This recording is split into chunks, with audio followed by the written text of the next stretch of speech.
தெற்கு இந்தியாவில் ஒரு குடும்பம் திடீரென காணாமல் போகிறது. தடயமே இல்லை, காரடி குறிப்புகளும் இல்லை.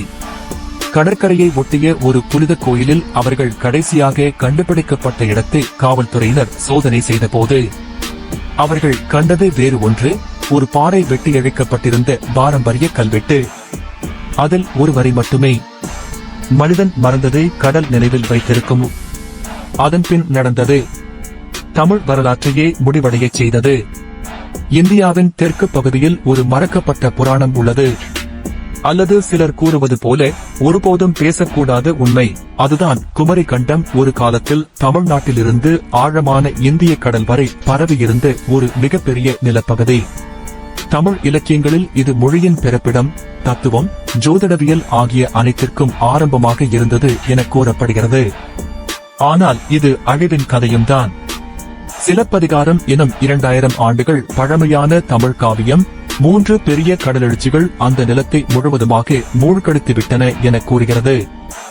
நகரங்கள், நூலகங்கள், கோயில்கள் மற்றும் கோடிக்கணக்கான மக்கள் கடலில் பறிபோனார்கள்.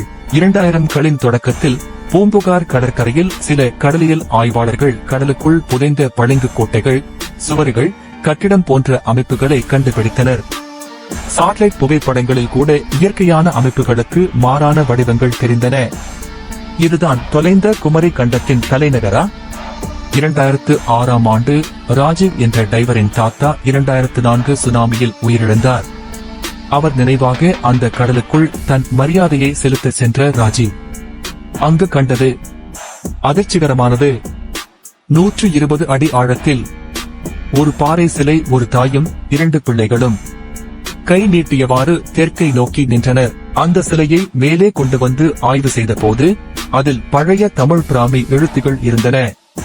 அதன் மொழிபெயர்ப்பு: நாங்கள் இங்கே இருந்தோம், இங்கேயே இருக்கிறோம், மீண்டும் அது நிகழும் முன் எங்களை கண்டுபிடி.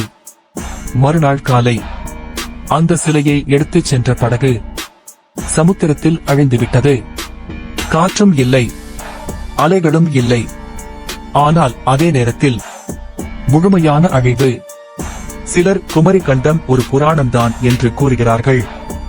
ஆனால் மற்றவர்கள் இதை எச்சரிக்கையாக பார்க்கிறார்கள். அறிவில் முன்னேறிய ஒரு நாகரிகம் இயற்கையின் அடையாளங்களை புறக்கணித்து தன்னடக்கமில்லாமல் வாழ்ந்ததின் அனுபவித்த பேரழிவின் கதை.